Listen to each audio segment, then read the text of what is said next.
Making innovation count. Why measuring innovation matters.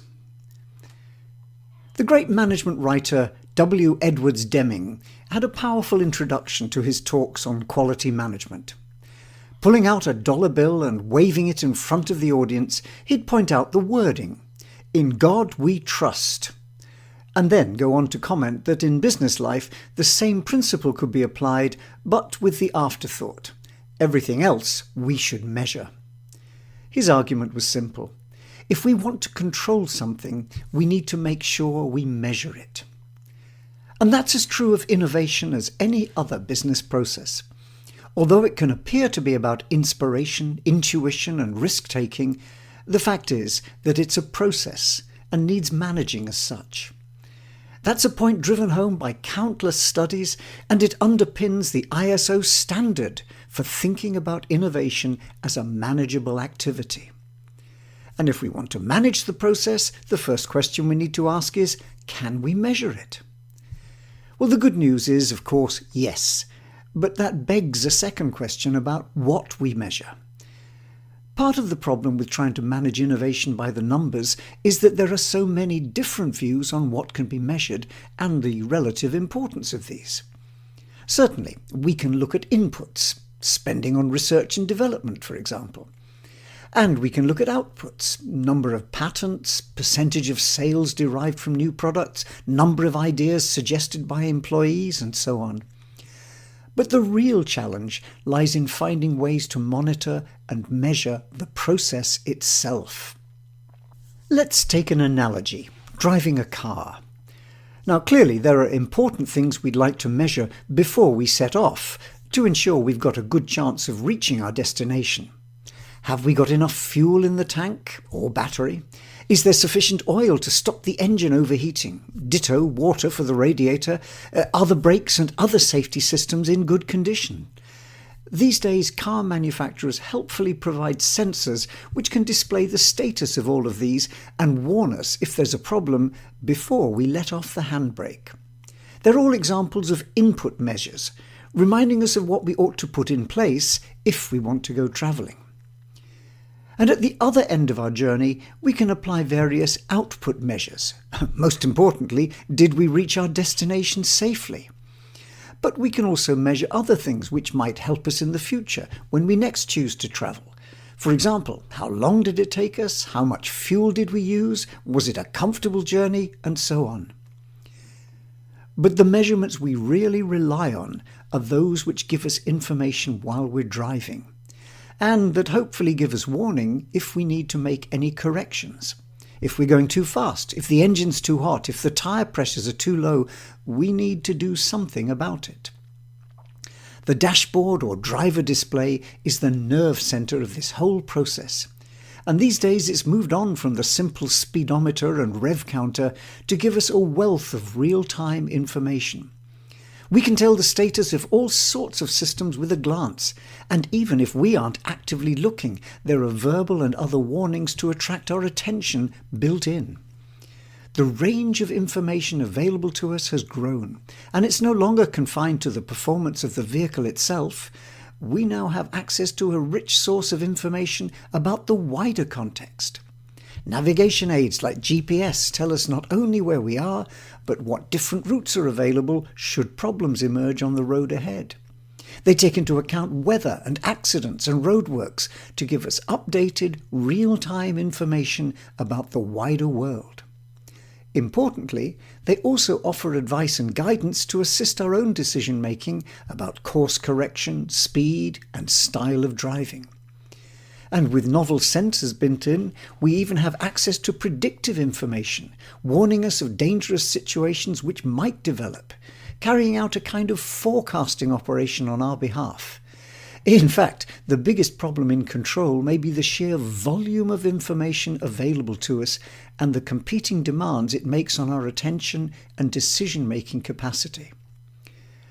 Now, of course, managing innovation is a lot more complex than a simple car journey, not least because there's so much more uncertainty involved. A closer analogy might be to flying a plane, where you're trying to navigate in three-dimensional space, maintaining a healthy distance from other aircraft, dealing with changing weather conditions, keeping 400 tons of metal on a reasonably straight and level course, and eventually landing it all safely. Not for nothing do modern airliners have cockpits resembling Las Vegas in terms of the number of lights, dials, digital displays, and other measurement indicators. So, innovation measurement is critical, and its absence shows up in pretty graphic fashion. Trying to run a startup without keeping an eye on key variables like cash flow is a good recipe for quickly becoming an end-up. And project managers who don't keep a sharp eye on key milestones and progress towards them may find themselves in trouble for overrunning budgets, falling behind timescales, or missing key delivery dates or marketing windows. So far, so obvious. We need to monitor something as uncertain as innovation very carefully. But the real value of measurement isn't that it tells us we're off course or running late, it's that it gives us a chance to react, to change direction. Process control involves loops, not simply status monitoring. Sensors detect what's going on, controllers work out what the implications are and decide on corrective action, and actuators effect change to bring the system back under control. The earlier we detect drift away from our desired set point, the sooner we can try to correct the situation.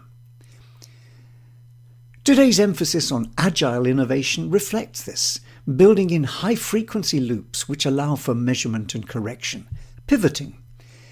Importantly, there's also an element of learning. It's not simply a matter of bringing things back under control, but also learning for the future. Whether in a lean startup or a major software project, the same principle applies, a learning cycle. We can build into our controller a memory of what control action worked in the past so as to improve its effectiveness over time.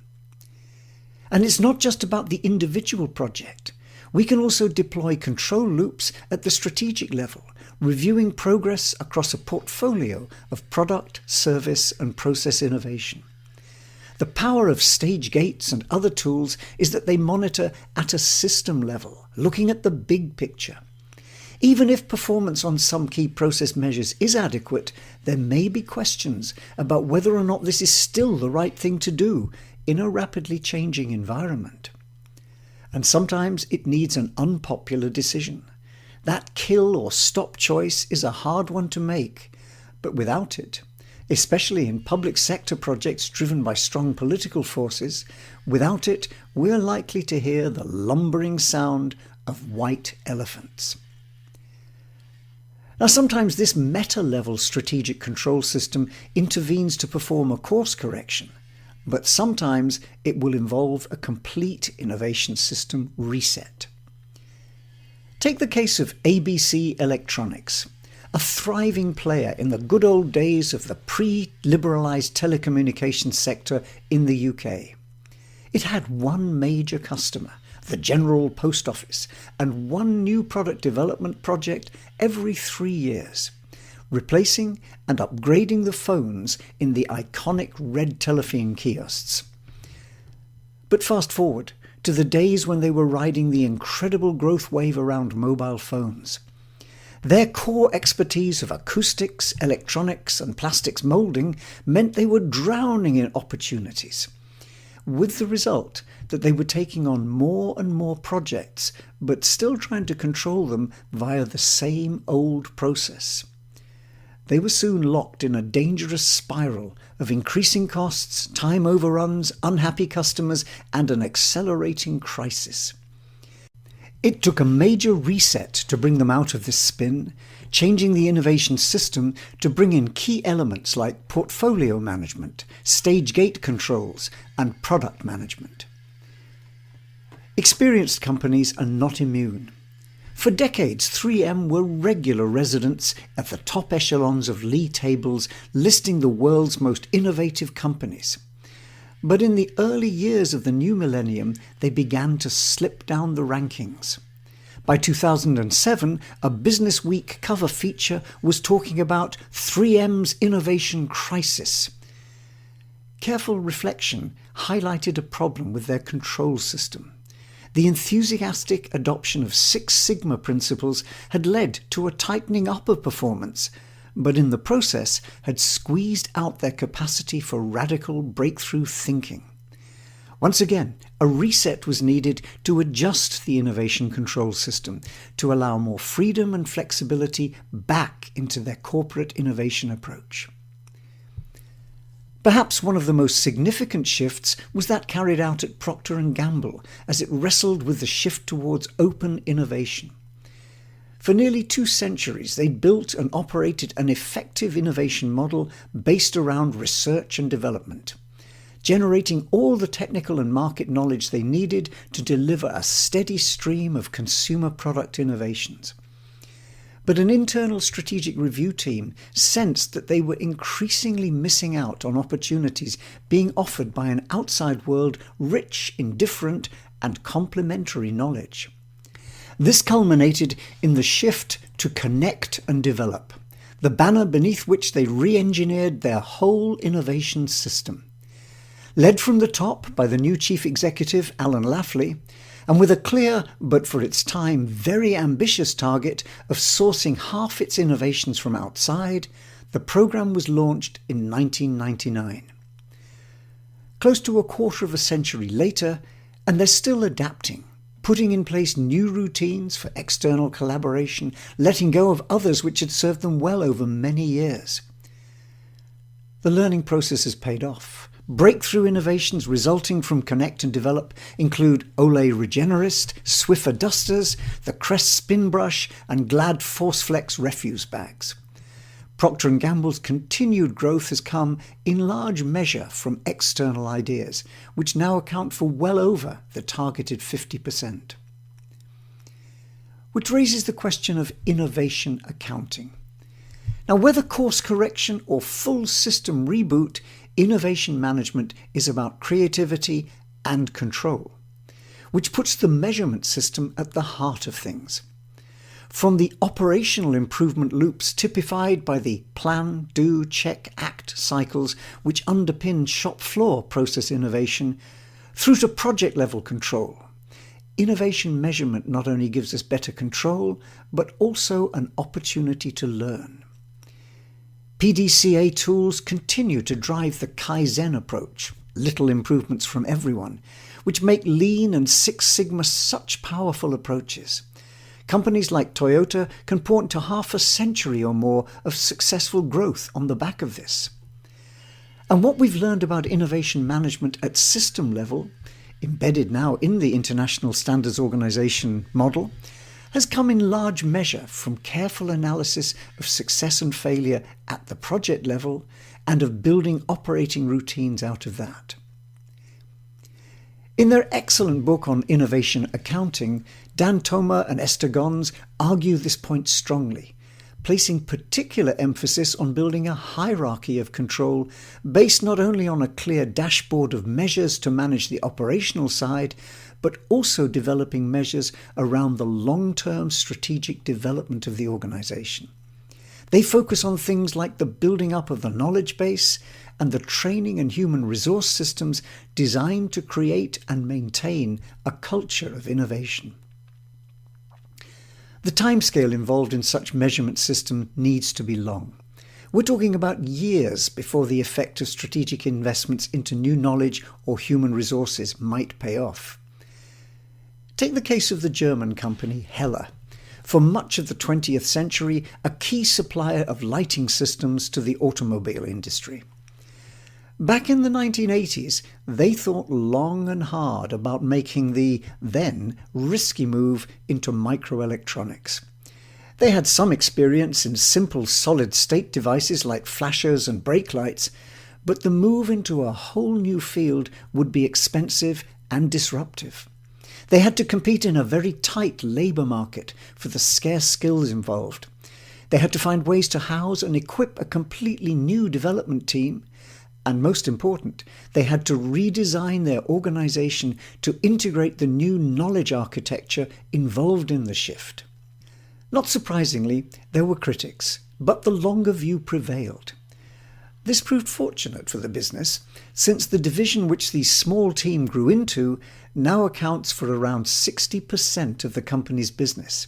And it's their growth engine for the future, embedded in the increasingly intelligent and autonomous vehicles now moving from concept design to the streets outside.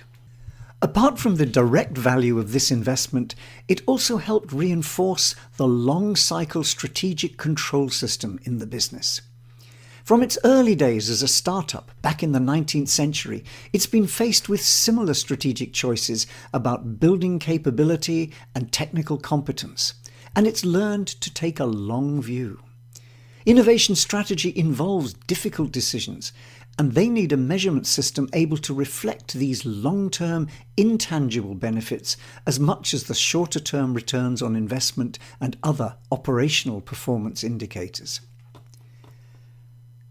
Another way of looking at this challenge comes from the work of Chris Argyris and Donald Schon and their concept of double-loop learning. They argue that organizations not only need a control loop, but also the capacity to step back and review and reset that control system, what they call double-loop learning. In a highly simplified analogy, it's like a central heating or air conditioning system. The thermostat is a single-loop control which makes sure the room temperature is maintained at the level we set it to. But changes in the environment, a sudden cold snap or heat wave, might mean we need to rethink our needs and step in to reset the controller.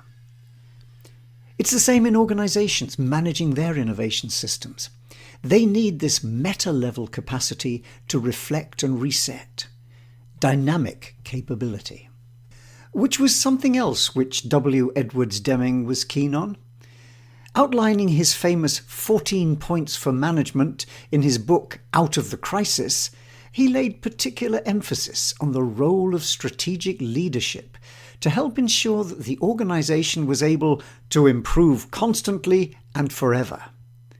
And he was pretty clear that doing this would involve much more than a slogan.